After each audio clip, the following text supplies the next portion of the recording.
Sup y'all, it's me, it's your boy Asmongold, and today I'm going to show you guys how to solo Shah of Anger now. This has been a huge request, a lot of people have been asking me for this, and so if you guys don't know, Shah of Anger is a world boss over in Mists of Pandaria, and he's a huge pain in the ass to solo. I'm just going to tell you that right now, okay? But, he drops a mount, okay, and that's what we're here for, the Heavenly Onyx Cloud Serpent, and it's very low drop chance, and but you can bonus roll it. I mean, you're probably not going to get it either way, but you can bonus roll it, so you can throw away some coins at this too while you're wasting your time.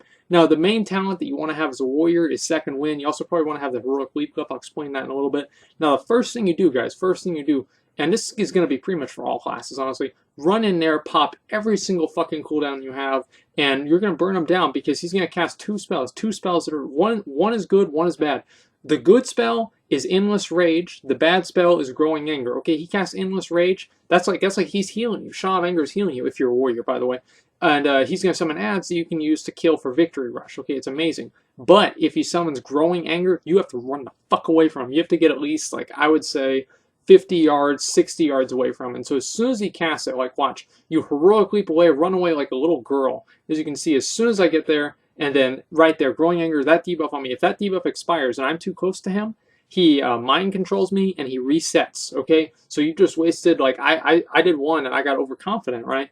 And I messed it up whenever Shah was at like 2 million health, okay? And so you really don't want to let that happen. Now, as soon as he reaches 100 energy, he does Unleashed Wrath. Now, this is where you run back into melee range and you start attacking Shah. Now, the reason for that is he does not cast Growing Anger while he's in Unleashed Wrath phase, and so you don't need to worry about that at all. But he does do increased shadow damage, and you are taking more shadow damage from Seethe, and we'll show that in a minute here. Now, while he's losing Rage, you want to make sure that you're able to use Victory Rush and also kill the Eyres so they don't overwhelm you, those little ads. You can also kill them by using, whenever you kill them, you can go ahead and you can use Victory Rush, and then see there's Growing Anger again. I'm running away. I've got the debuff, but the debuff will expire while I'm too far away from him, and it'll be okay. If you run too far away, by the way, he'll reset. Okay, so this is, I mean, as I said, it's a huge pain in the ass. Okay, so Seethe, he's going to cast Seethe on you pretty much until he reaches 100 energy, and then you're going to run back in. That's why you don't want to kill all the ads at the same time, and you want to make sure that you have at least a couple of them to roll the Victory Rushes on. Now, you can move forward, and the reason I'm moving up like this is so I can bait the, the Endless Rage, because Endless Rage, as I said before, and by the way, the black things, because whenever he casts Endless Rage, you got to be closer than, you got to be pretty close to him to actually get him to cast Endless Rage, because if you're too far away, the Endless Rage just won't do anything. It just won't hit you with it. And all these new ads are going to help me heal, so I don't have a problem. And so now I'm going to run back in, and at this point, guys, it's just rinse and repeat. So you run back in, and by the way, whenever he casts Endless Rage, if I didn't say this before, those little black zones, they silence you, so you can't like cast any spells while you're standing in them. It's really, really annoying, and so you got to be careful for that. And again, like, this is not really that hard to do. It's very annoying to do, and it takes a lot of practice and finesse. And so you probably will make a couple of mistakes with this, and honestly, if you don't, I will be amazed, because it's pretty hard to do.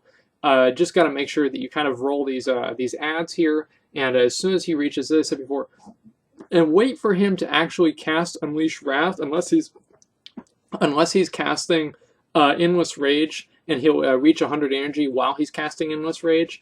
Wait for him to actually cast Unleash Wrath, because if you don't, sometimes he'll cast Growing Anger again, and then you're fucked, right? And it's important to make sure that you run in here and attack him during the Unleash Rage phase, so you can reset your Seethe stacks, okay? Because the Seethe stacks make you take increasingly more shadow damage every single time it hits you. Now, normally this isn't really a big deal, because you're not really taking that many stacks, and as you guys have seen, during the Unleash Rage phase, I do take a pretty good amount of damage, but I don't even really hardly use any cooldowns in this video, and I do that to kind of indicate how easy this is if you have everything pretty much planned out and under control. But if you let things get out of control just for a second, because I got overconfident, and I fucked up, and I died, and I didn't die, I got mind controlled, and he was almost dead, and like, it was embarrassing, okay? And so you don't want to let that happen. And again, you got to be really far away from him. And some people run in and out, and as soon as they get the debuff, they run back in after they after the debuff fades from them. Like, this is a safe way of doing it, okay? I mean, if you want to be,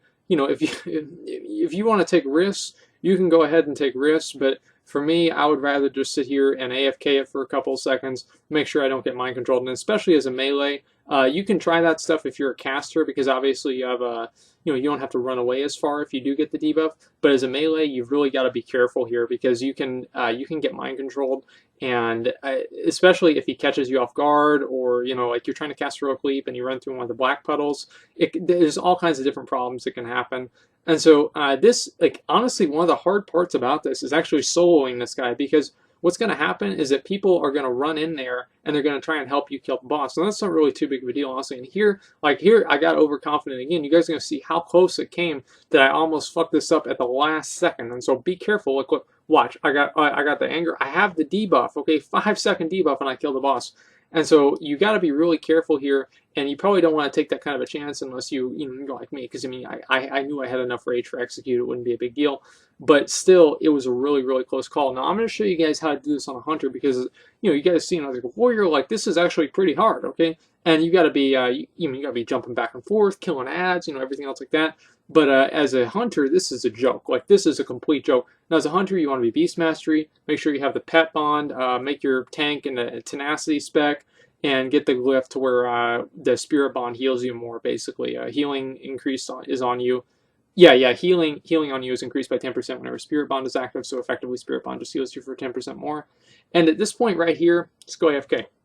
I'm serious. Like, I'm serious. Just go AFK. I'm gonna show you guys why. And Shah of Anger, he's so stupid. Okay, he's so dumb. Okay, what he's gonna do is he's gonna mind control you. Okay, and while he mind controls you, you're gonna be healing.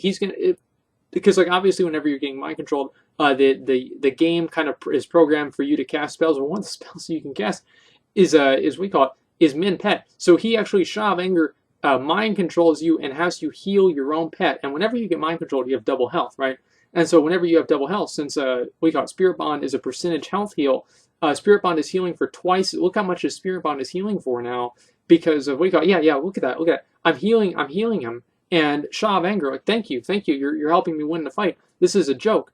Sometimes some people can come in here, and like if you're not doing this solo, this can be a real pain in the ass, because sometimes people will come in and they'll also get mind controlled, then they'll attack your pet, and then just because they're mind controlled and the extra damage on your pet, it'll just be too much. But yeah, your pet gains extra health too while you're mind controlled, and so the extra health that your pet gains is so much that the 2% or 4% or whatever heal from Spirit Bond heals your pet enough to where your pet won't even die from Shah of Anger's damage. And so at this point, I can literally go AFK, and my pet will solo the boss. The only problem, as I said before, that I'll run into, and also, like, look at this. So, like, you think Beast Cleave, right? The ads will overwhelm we call it the pet? No, Shah of Anger casts multi-shot too. He's got that covered for you. Like, he's going to do the fight for you. He kills himself. Okay, he kills himself. That's what happens. And look at that. So he's healing. Like, look at that. Core Hound is healing for more damage than Shah is doing to him, because of Spirit Bond, and the pet has increased health. And so, guys, this is hilarious, okay? This is hilarious, but it works, all right? So, again, Beast Mastery, make sure you have Spirit Bond. It's real simple. And, guys, that's really all it takes. And, honestly, I really want to show you guys the warrior part, because that's the hard part, right? This is a joke. This is a joke. But the warrior part is, like, serious. Like, it's actually hard. See, that guy, see, he's taking notes here. He actually came in and ruined the attempt. That's why you guys aren't going to see the end of it. Anyway, make sure you run out for growing anger. That's the hardest part, is making sure that you have growing anger under control. Once you get that done, you're going to have no problem. So anyway, guys, that's all it takes. Thanks for watching, and like, comment, subscribe.